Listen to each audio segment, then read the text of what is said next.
we're learning. Good morning, everyone. We're learning, first of all, what does it mean to walk in the statutes of God? If you walk in the statutes of God, hukosai. Tzedakah. What? Tzedakah. You usually give tzedakah before the shiur. I'm sorry? You usually give tzedakah before the shiur. I'm going, here we go. Here it goes. Here it goes. Yeah, here we go. Here it goes. Here we go. Here we have the tzedakah. We're learning now, what does it mean to walk in the statutes of God, hukotai? What does it mean to walk in the statutes? What does it mean that if you walk in the statutes of God, God will give you the rains in their proper time, and the land will be fertile, and you'll grow? What type of reward is this? What does it mean to walk in the statutes of God? And we explained that this word chukotai means to carve out. Means to carve out. And walking means to have love of God. But before we start, let's give charity. Here we go. Charity. Here's our charity box. Here's our charity. Tzedakah tatzomim. It's very important to give charity wherever you are. Give charity. Best to give charity. The main commandment is to give charity to Jewish people, but you can give charity to, your people are first. Those who are closer to you, it's a bigger commandment to give them charity. The people in your family, the people in your household, the next door neighbors. But it's a good thing to give charity to everyone. But charity means, essentially it means money, but it also means there's also what's called gemilut chasadim, to be kind to people, which is no less important. And in fact, when you give charity, it's supposed to be in an attitude of kindness. So if you give charity with a sour face, you don't really want to give it, then it's not. So here we go. Charity. Ready? Let's go. Charity brings the redemption. Charity saves us from all negative things. Charity. Okay. So we're saying yesterday that the point of Judaism is to come to love God. So that automatically takes it out of the category of religion, because generally speaking, religion is a result of you love yourself. Excuse me. You love yourself and you want to make the best investment. How long does people live? You only live a certain amount of time. You want to make the best investment in this life that you can for yourself. So some people, they go for money, they go for pleasures, but how long does that last? But after you die, what's going to be with you? So you make an investment, but it's all for yourself. I don't want to get cursed. I do want to get blessed. I want to have a profit. I want to do this. Not that that's bad. It's not bad to be, but if that's the only thing that you want is yourself, then that's pure selfishness. Or if that's the main thing that you want, then that's primary selfishness. I mean, you also naturally care about people and things like that. That's very nice. Judaism says no, that the main reason that we're here in the world, and the main drive of everybody, what really makes a person, especially a Jew, what makes a Jew happy, is to love God, and consequently to do what God wants. And a non-Jew also the same thing. A non-Jew wants meaning in life, wants to have true, absolute meaning in life, and to have a connection with your Creator. That's absolute meaning in life. It could be sometimes it's not so profitable, but that's what you want. Okay, so that's what's called true love. In order to do that, it means you've got to get rid of your natural human inclination to love yourself. Everyone is obsessed with themselves, but that's what people want.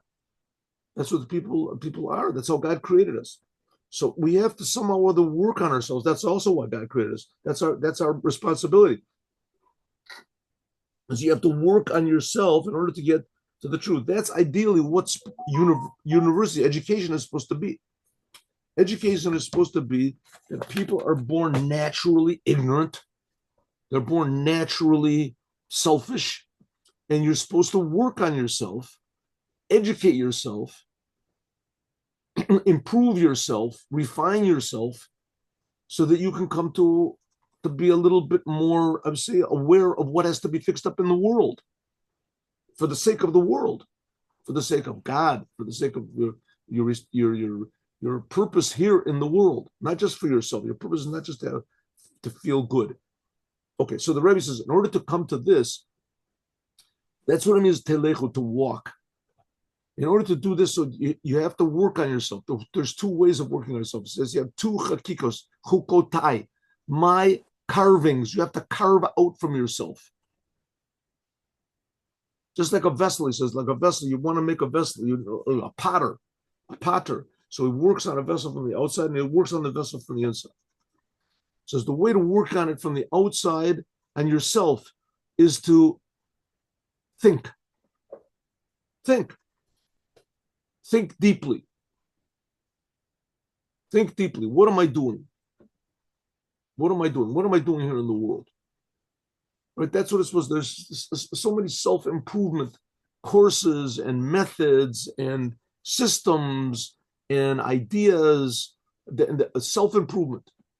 That's why we're here. We're supposed to be for self. Ideally, self-improvement means that you, as say, fit into the cosmic reason why you're here in the world, or the godly reason why you're here in the world. But you have to work on yourself. It's like a potter working on a pot. He takes the clay and then he forms it. The same thing. You're born with your original personality, and you have to form it. You have to work on it. You have to work on yourself, like anything. Like you have to teach yourself how to play piano, how to be a doctor, how to be a lawyer, how to be an engineer, how to dig ditches, how to do anything. You have to work on it.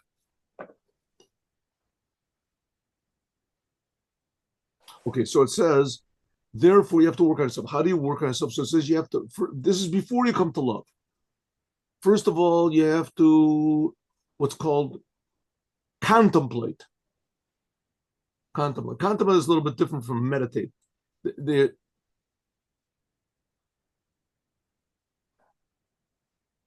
Yeah, okay. That's called hitbonenut. Hitbonenut means to try to understand. Bina, to try to understand something. You have a problem, you want to understand. What's the problem? God is everywhere. God is creating me. God is creating me for a purpose. Right? God is creating the whole world. I don't feel this at all. How can it possibly be such an obvious thing that God is creating me? He's creating me for a purpose. He's creating all of the worlds. How is he doing that? That's a big question. How is it? Is that really true? That's a big question. You have to sit and think. How can it possibly be? You sit and think. That's called hitbonenut. And along with that, you read things that people who came to the conclusion that God does exist. You read things like, for instance, the Psalms of King David. And a lot of this hitbonenut also implies that you have to get emotional. If God is really creating me, it means he's really good. I don't feel that good. Think about till you start to feel that good. That's called beginning, at least opening your mind in the direction of loving God. That's called carving out from the outside. That's the whole idea of the Psuki D'Zimra, the songs of praise in the Jewish prayer book. Like I said so many times, if you understand, in order to understand what we're talking about, you have to go and get yourself a Jewish prayer book, a genuine Jewish prayer book, not reform or conservative or something like that, a genuine Jewish prayer book, but translated into the language you understand. And then look and see what, at least what in general they're praying to, what we're doing. It says that then when you think, you still haven't got love, but this is, you're beginning to think about, you're separating the bad. You're separating your selfishness. Okay, here we go. So that's what he said. Good. It says, Zeu chatika b'chutz. That's what's chatika in b'chukotai telech. Chatika means to carve out. So this is carving out from the outside. What does it mean? You've gotten rid of your false connection to the world, and you start to realize that maybe God really does exist. Maybe God really is the boss. Maybe there is such a thing as a purpose in the world, that God really cares, that God is really creating me. You start to feel this. You start to feel it. At least it comes into how do you say, consideration.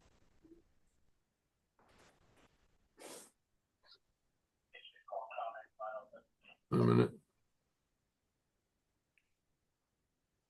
Okay. Now that's how you carve out from the outside. You've prepared yourself now to come to love God. To love God. Listen, there's a lot of people, could be even the most of humanity, that they never loved anything. They just live for themselves. They just live for themselves. Whatever makes you feel good, that's what you do. So, you want to call it loving yourself, you can call it loving yourself. But love means appreciating something outside of yourself. That's what love is. Love is to appreciate something outside of yourself. Love is an emotion. If you love yourself, it's not an emotion. You're not coming out. You're not coming out of yourself. You can say you love yourself, but it's not. The love really means to appreciate something outside of yourself. There's different types of love, right? There's physical love. A person loves to eat fish or something like that. Then he's just loving himself. But at least he likes the taste of something. It's something outside of him a little bit. A physical love. Professor Frankl, Viktor Frankl, he talks about this a lot. And then there's love. You have spiritual love. Emotionally, you get along with people. You like this type of person. Then there's essential love. You just see there's something unique in the other thing, whatever it is, you love, but it's going out. It's going out. Usually that's what love is. So, okay, here we're talking about loving the Creator. That's a whole new type of love, which that was introduced to the world by Abraham. He was the first person to do it.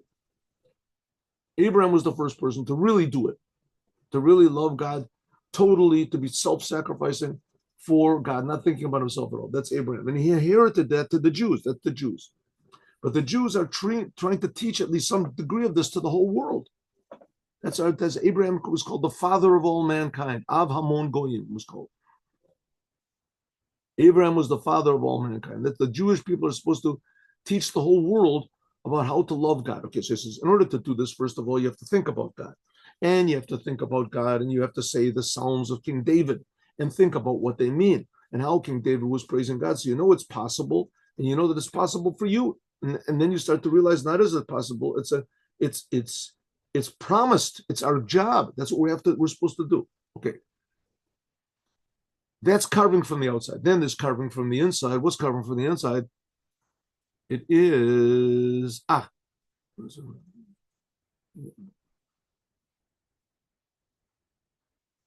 we did this yesterday. That's carving out from the outside. How do you carve out from the inside? That's by the means of the commandments. Now, this is only talking about the Jews.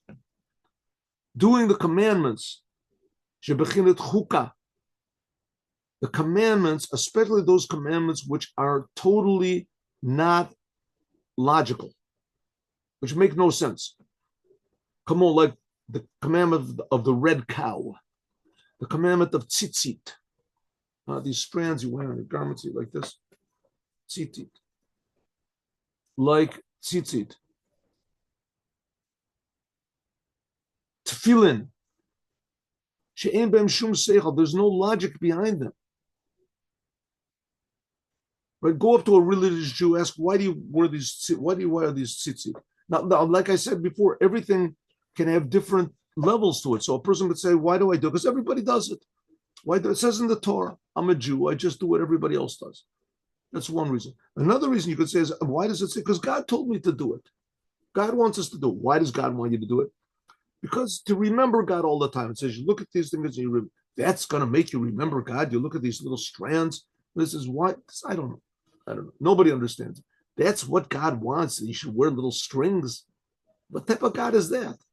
God wants you to have little boxes, and they have to have parchments written on them, and exactly these parchments have to be. And if there's one letter missing or cracked, then the whole thing is not good. You have to get it fixed, or it's not valuable. It's not a commandment anymore. It was a commandment, so you have to treat it with how do you say, with care. But it's not a commandment anymore. Same thing with the tzitzit. One of these strands breaks in a certain way, breaks, then it's not good anymore. There's laws that are good. Why does God want little things like that? I don't know. It says the fact of the matter is, the Torah comes from God's. I'm sorry, we skipped one. Why? Because the source of the commandments comes from what's called God's crown, the crown of God. The Torah comes from God's wisdom. Now, if you look at what's called the 10 Sfirot, usually the top, highest of the 10 Sfirot is what's called Chachma. Chachma, then below that is Bina. So Bina is understanding. And Chachma is above understanding, things which are not comprehensible. That's called Chachma. Chachma is also translated as faith. In other words, connection to something which you don't understand. A reality which is above understanding. Above understanding. But there's a lot of things that are above understanding. Life is above understanding. No one knows what life is. So that's Chachma. Keter is above that. That's called will.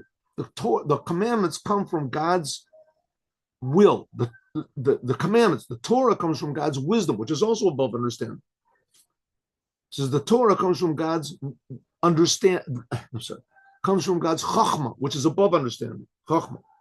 But really, the source of the Torah also comes from God's crown.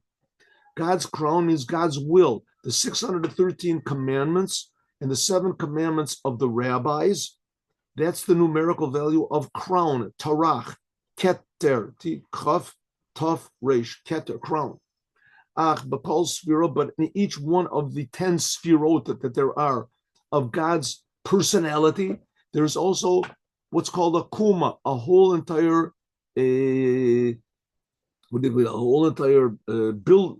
koma, building. A koma means a whole personality. In each one of the 10 sphirot, there's 10 sphirot. 10 sphirot is like God's personality. That's like one unit. 10 sphirot. But each one of these 10, there's also 10. Kamo chachma shebachachma. In chachma, there's 10 sphirot. So in chachma, there is the chachma which is inside of chachma. Also, keter, the crown. There's also all sorts of different commandments. All the commandments are different aspects of God's crown, God's will. It's drawn down. Mitzvot animshach mechachma. There's commandments which are drawn from what's called the chachma of keter. Like, for instance, the commandment to believe in God. That's the first of the 10 commandments. First of the 10 commandments, I am God that took you out of Egypt. That's believing in God. Believing in God. That's what's called chachma, belief, but that's God's will. God wants you to believe in Him. But it's put into chachma of atzilut. That's the highest of the 4 worlds. Afterwards, it comes into the world of bria. There can be also below reasons to the commandments. So all the commandments really are not impossible to understand. It comes from the essence of God. But the commandments, as they come down through the worlds, so there's also externally reasons for them. It says that tzitzit is the word tzitzit is the numerical value of 613. And when you look at them, you remember the 613 commandments. And also the garment that's reminiscent of God, and the strands are made of the same thing as the garment, to remind us that the world really comes directly from God. It's made of the same stuff as God is made of. It's just strands. So there's they put tefillin on your arm in order to put your heart close to God, and on your head to put your mind close to God, and etc. So there are, in addition to the fact that the commandments are above understanding, they're pure godliness, but also in addition to that, there's also reasons for them. There's also reasons. The yesh mitzvahs, there's some commandments which are drawn from keter shebeketer. There's some commandments which are drawn from the inside of God's, how do you say, the inner will of God's inner will. These are commandments which have no reason to them whatsoever. It's just pure will of God. That's called Raiva the Raivan, the will of will. And by means of these commandments, like the red cow, a lot of them are negative commandments. Don't eat pork. In Judaism, it's forbidden to eat pork. What's wrong with eating pork, right? There's no trichinosis in pork. There's nothing wrong with pork. It's forbidden to boil milk and meat together. We talked about that. It's forbidden to boil milk and meat together, just to boil it. If a non-Jew asks you to turn on the fire under his what is it, his ravioli or something, you can't do it. I'm sorry, I'm a Jew. Can't light it. Why? Because there's milk and meat there. What does that make any sense? That's Judaism. That's what Jews are concerned with. That these ridiculous things. It says, yeah, that's what God wants. That's what God. By means of these commandments, which make totally no sense whatsoever, that the source is tremendously high. There can be carving out from the inside, because chok, the word chok means incomprehensible. Chok, the word chok means there's three types of commandments. In Judaism, there's three types of commandments. There's commandments which are totally logical, seem to be that totally. I mean, all of them are not understandable. Why does God care? But there are commandments that man can come to the conclusion that you should do these commandments without the Torah. Don't kill, don't steal. Any society, for the sake of normal society, right? There's all these the arguments I remember I learned about it in the university, right? Why do people have commandments? What is David Hume and all these other people? They have these commandments are there for, I forgot already, it's a long time ago. They're there in order to keep society going. They're there because what? Because of the conscience bothers you. They're because of whatever reasons there are for the commandments. There are commandments that are logical. And every normal society, in order to keep the society going, has laws, right? Don't kill. At least don't kill our people, right? Don't kill our people. In Germany, you couldn't go on Nazis. Don't kill Nazis. It's forbidden to kill Nazis, right? So there was a commandment not to kill. Don't steal. Don't steal from our people. Don't steal from me. But don't steal. What they say in Russia, they said that everyone in communist Russia was a thief except for Stalin because everything belonged to him. But at least you're not supposed to steal. So there were things that everybody knew not to do. Not to do, not to steal, not to kill, not to rape, not to take other people's wives, not to this. So there's laws. Those laws are logical laws. Right? Those are laws. Even giving charity. It's a little bit logical, right? You give charity, you have a good heart, you give charity. Those are, but then there's commandments which are totally not understandable at all. I'm sorry, that's called mishpatim. Those are logical laws. Then there's laws which are like religious laws. On your own, you wouldn't think about it, but it sort of makes sense. After God tells you, on Passover, you should eat matzah, because when we left Egypt, we ate matzah. Okay, that's, and it reminds us that God will help us. God took us out of Egypt. That does sort of make sense. So the other commandments, they sort of make sense. Like I said, putting on tefillin, there's a logic to it. But then there's commandments that make no sense at all. Like they said, the red cow, things like that. Don't eat milk and meat. It says by means of these commandments, that they're called chukim. And these commandments are shorshim, that their source is tremendously high. The only reason you do it is because God said, it could be carved out from the inside. I remember, I'll give an example from myself. My family, I was born, our family were Jewish, but we were not religious. But it wasn't we were religious at all. It wasn't we were religious at all. We didn't keep Shabbos or any of the holidays or anything like that. My father did go to the synagogue, one day of Rosh Hashanah or something he did. And I guess we made sort of a Passover Seder, even though I don't really remember it. But we did. But one thing, we didn't bring into the house pork. We didn't bring pork into the house. Right? And I remember we didn't eat pork. I remember my father had a friend that he brought in, a Jewish guy. And he brought into the house a pizza with whatever is with sausage on it. And my father wouldn't let him put it on the table. He could eat it, but he had to hold it. And the guy understood. In other words, it was just like a given thing. Jewish people don't eat pork. Why don't we eat pork? What's wrong with pork? I remember once in university, it's a whole big story, but I tried it. I figured, why shouldn't I eat pork? What's it? Some sort of a paranoia or something from pork. How do they call it nowadays? They call it a phobia. A phobia from pork. I ate pork. I figured it's no big deal. I wasn't missing anything, But I remember after I ate it, I sort of felt bad. What did I do that for? A little bit. I couldn't figure out why I felt bad. But somehow or other, it was, okay, psychological or whatever thing. But now here you learn God is creating the whole universe. He's creating the stars and the cosmos and the animals. And here he cares about if Tuvia Bolton eats a piece of pork or not. What does he care about a thing like that for? I didn't hurt anybody. I didn't do anything wrong. The pig is already dead. What I didn't do, not killing him. What's bad about it? I mean, what's the difference between killing a pig or killing a carrot? It's a big deal. Who says there's a difference between them? But nevertheless, okay. So why is it that God says this? That those commandments make they're called chukim, and that makes a carving, like it says, "Vavarti beretz Mitzrayim." I have gone over. One second. This makes an impression on the inside of the soul.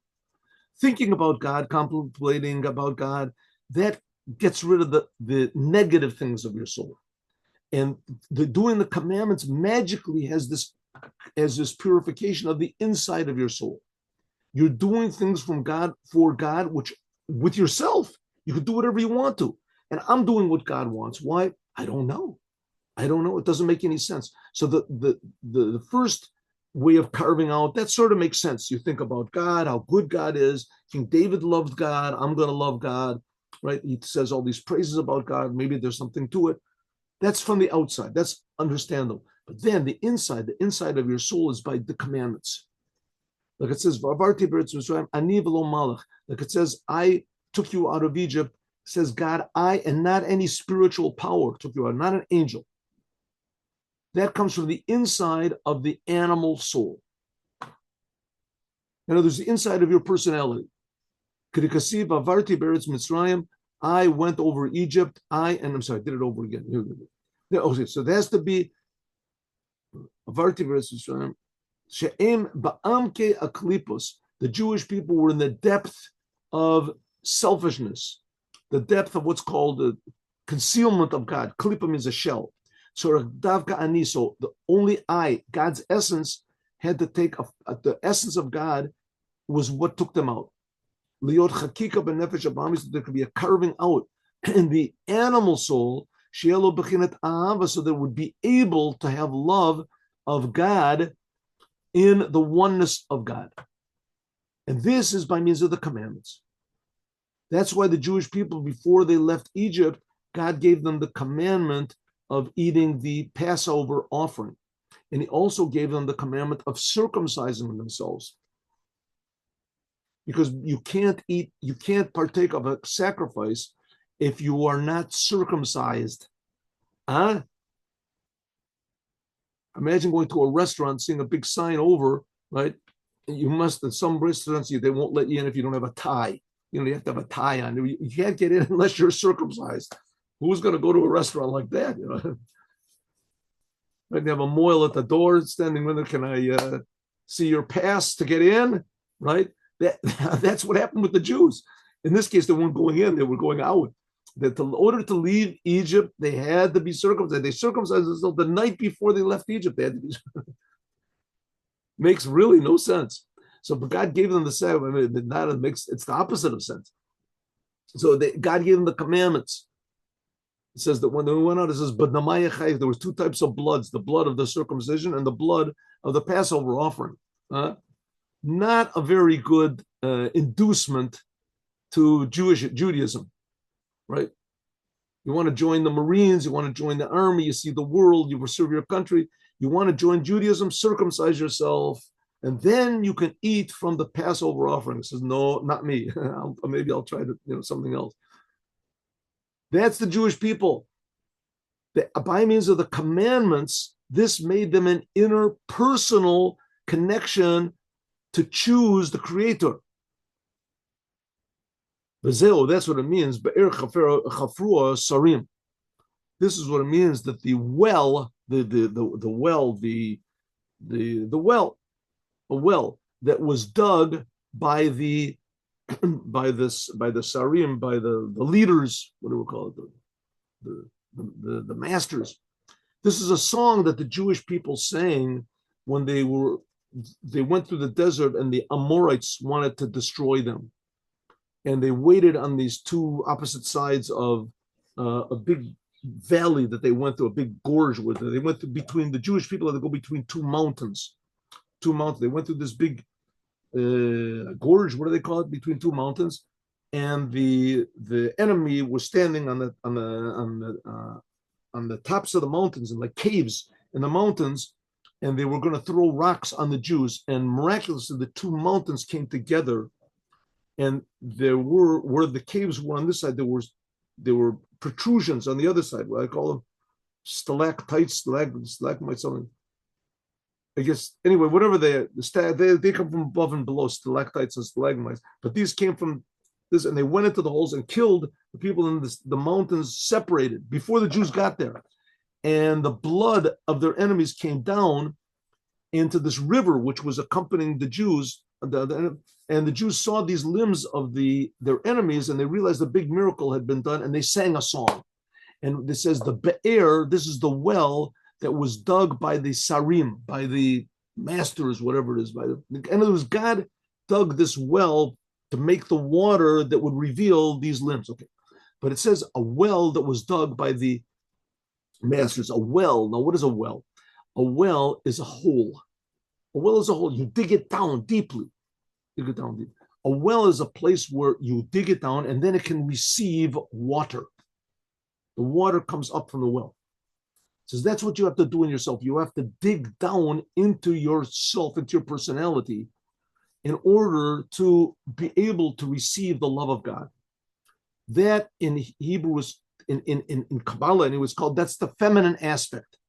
This whole Yesod the Nukva.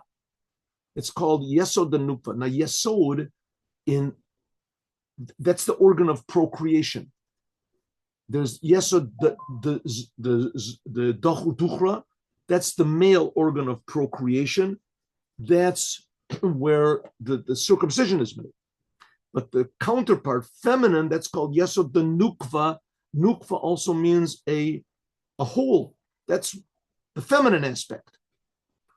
That's in our personality, our ability to receive godliness. The Jewish people are called the wife of God. We're the feminine aspect, and God is the masculine aspect. He's always giving, and we're receiving. That's why in all the prayer books, God is always referred to as masculine.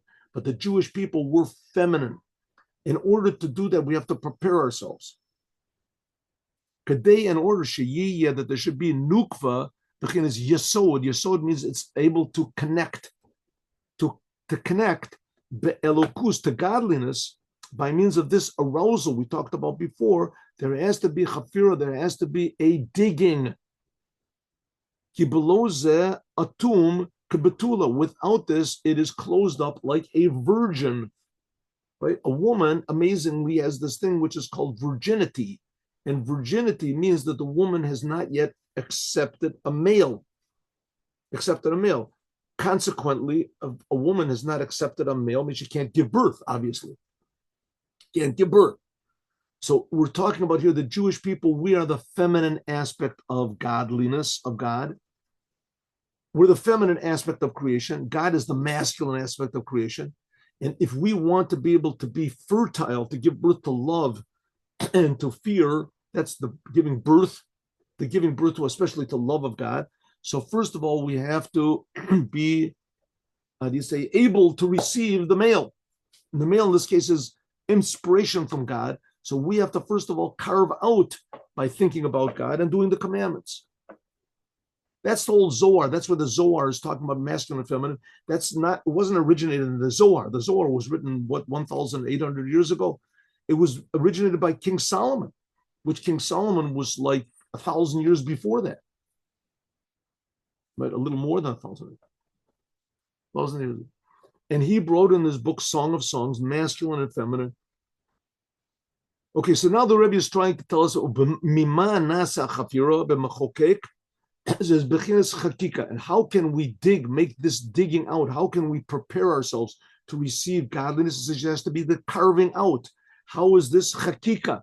Like we said before, the chukim, the laws of the Torah, which are called chukim, which are above understanding. In other words, to integrate into our personality the fact that we're dealing here with God and that God wants to connect to us. But in order to do this, we have to have a big part of our a life has to be devoted to what's above understanding.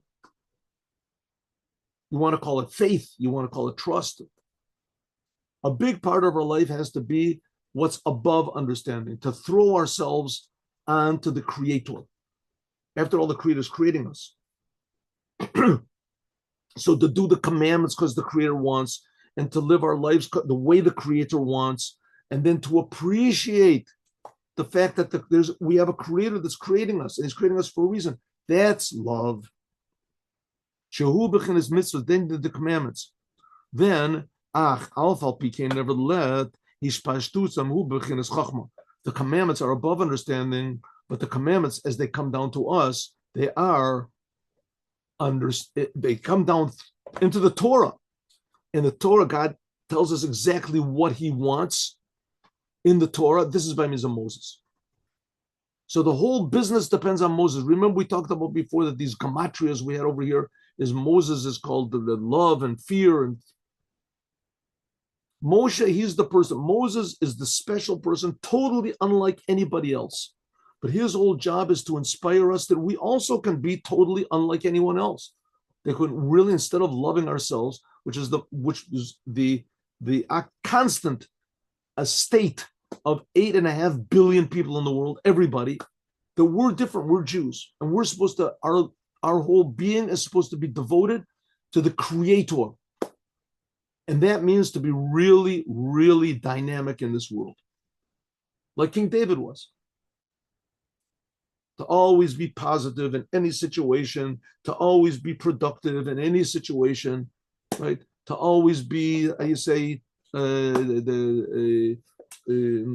think good, say good, do good, never to be depressed, never to be angry, never to be, there's always to look and see, what do I have to do? How can I improve things? How can I improve myself? How can I do what God wants? God is tremendously active.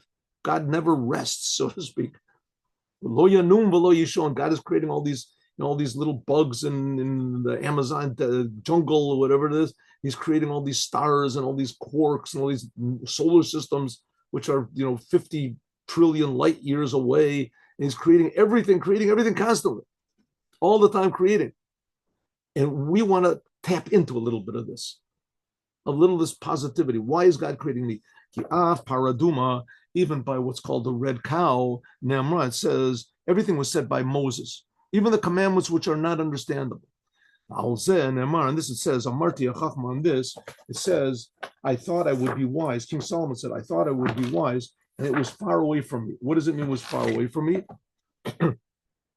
Even Shlomo did not come to the level of Moses. That's what it means in That's what it means what we just finished saying. If in my statutes you walk. 1 second, I gotta change the page over here.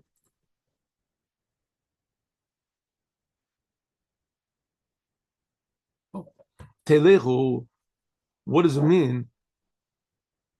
Telechu, V'dorshu Rizal, the rabbis say, Im b'chukotai, God said, that's how this Torah portion starts off, right? Im b'chukotai telechu, if in my statutes you walk. The rabbis say this is not talking about conditional. If you walk in my statutes, then I'll give the rains in their time. Then I'll give This is the rabbis are saying, halavai. Only if you would only walk on my statutes. That's what God is saying. God is telling us that we have free will. We can do what we want to, but God wants us. He's begging us. He's trying to inspire us. Please, only if my statutes will go, if you will only go in my statutes. Right, this week's Torah portion is Let's go back. I'll show you 1 second.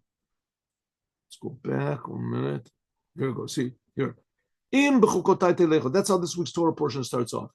If in my statutes you go, then I will give the rains in their time. Then I will give you all these good things, this agricultural benefits. If, right? But if you don't, then I won't. But that's not what it means. It's saying if God is he's begging us. He's begging us, please, only if you will go on my statutes, if you would only listen to me, please, only. God is asking us, and He's empowering us to carve ourselves out in order to have true love.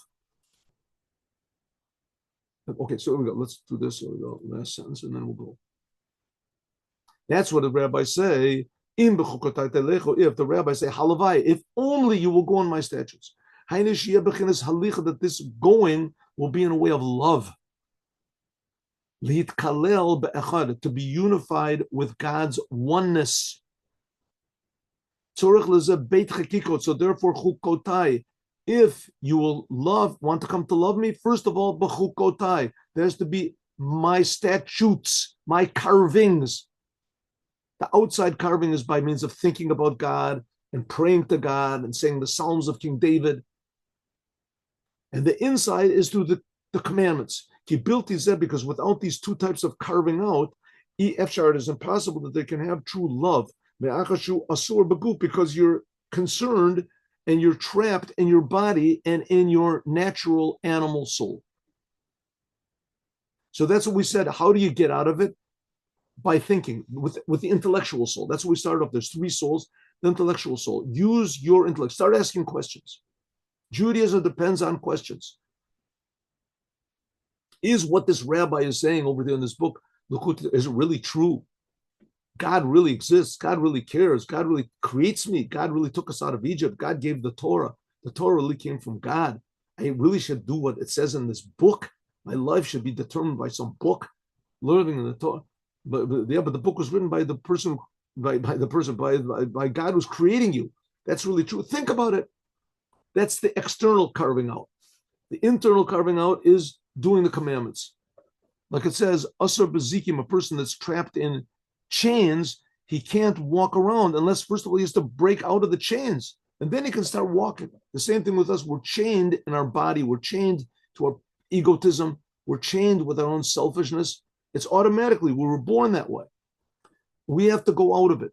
Go out of your selfishness. Then you can be really free to use your personality and your body and everything for what it was really meant to do. That's called walking, halicha. And then we can walk. Then we can walk free. As we'll talk about more, God willing, tomorrow. Now let's do the Yom Yom. Here we go. 1 second.